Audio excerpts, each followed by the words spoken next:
Tonight, when the sun goes down, you're going to flip a switch. Light will flood the room and you won't think twice about it, but for 99.9% of human history, that switch didn't exist. When the sun set, the world went dark, completely dark, and something inside you still remembers that. You call it being scared of the dark, but that's not quite right. You're not afraid of darkness itself. Darkness is just an absence of photons. It can't hurt you. What you're actually afraid of is what darkness hides. And the real answer for why your heart races when the lights go out is far stranger than simple fear. Start with your eyes. Your eyes were built for daylight. Most of your photoreceptors are cones, and cones need bright light to work at all.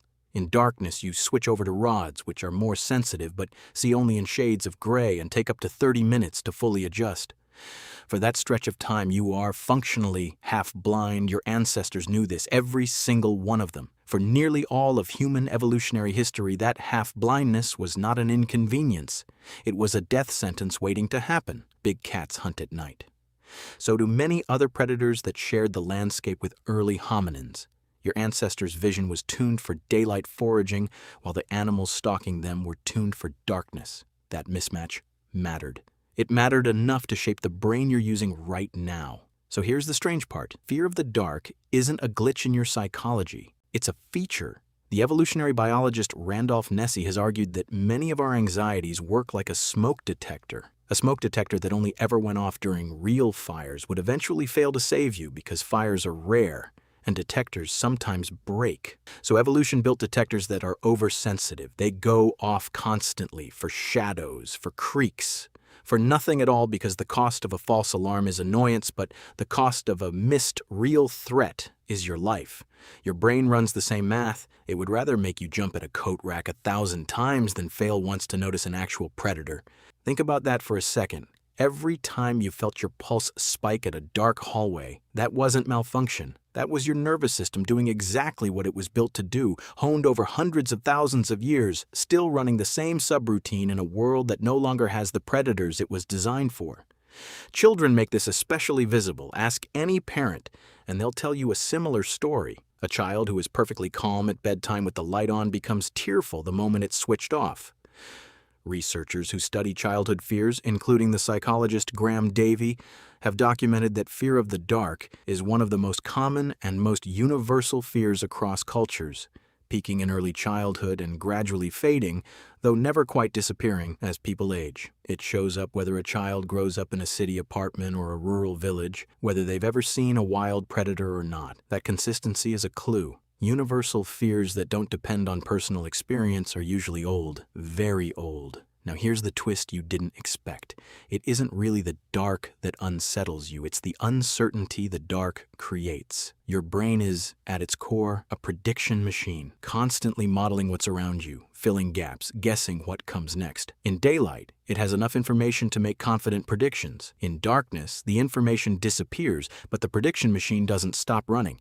It keeps generating possibilities, and with less data to constrain it, those possibilities get worse. A shape by the window becomes an intruder, a branch against the glass becomes footsteps.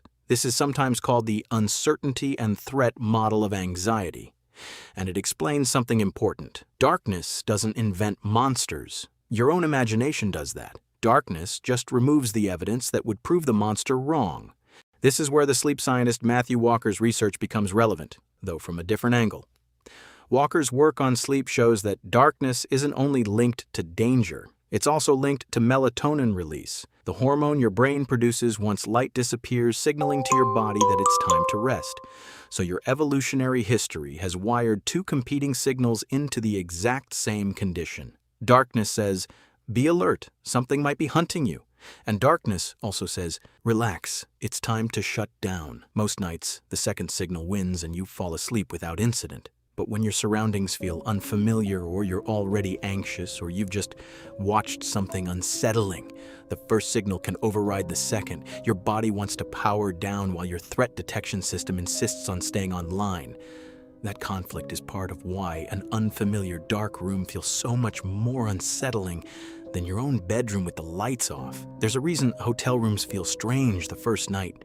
There's a reason a basement is scarier than a living room, even at the same brightness. Familiarity gives your prediction machine a map. Unfamiliar darkness removes the map entirely, and your brain fills the blank space with worst-case scenarios, because worst-case scenarios are what kept your ancestors alive long enough to have you. Consider, too, what happens physiologically the moment a room goes dark unexpectedly.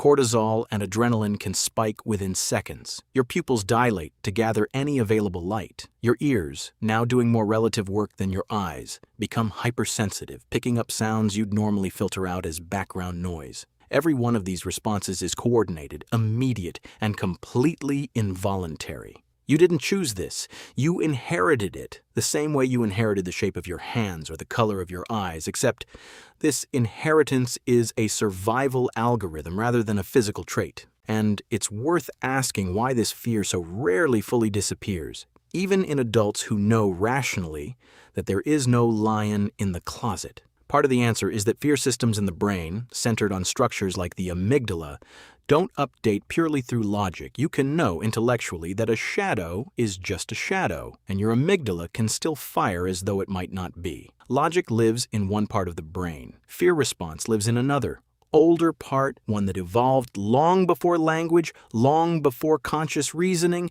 and it does not simply take instructions from the newer parts just because they know better. Which raises a bigger question. If this fear is ancient, if it's baked so deeply into the nervous system, why does it feel embarrassing? Why do adults hide it, laugh it off, pretend it isn't there? Because modern life has almost entirely removed the actual threat while leaving the alarm system fully intact. You live behind locked doors, in climate-controlled buildings, on a planet where large predators rarely wander into bedrooms. The circumstances that built this fear are gone.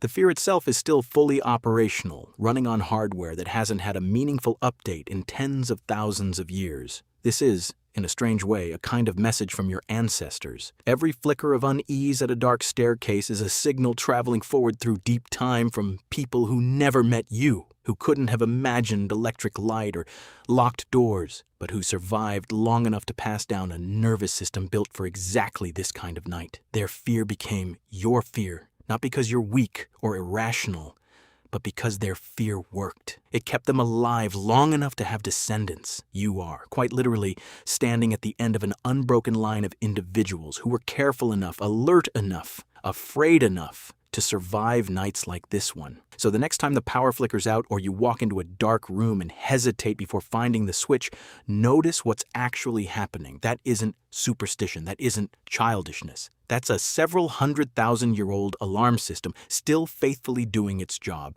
still trying to protect a brain that, for one single night, forgot it was safe. Because tonight, when the sun goes down and you flip that switch, you'll do it without thinking. But somewhere underneath that easy, modern gesture, an ancient part of you is quietly grateful the light came back on.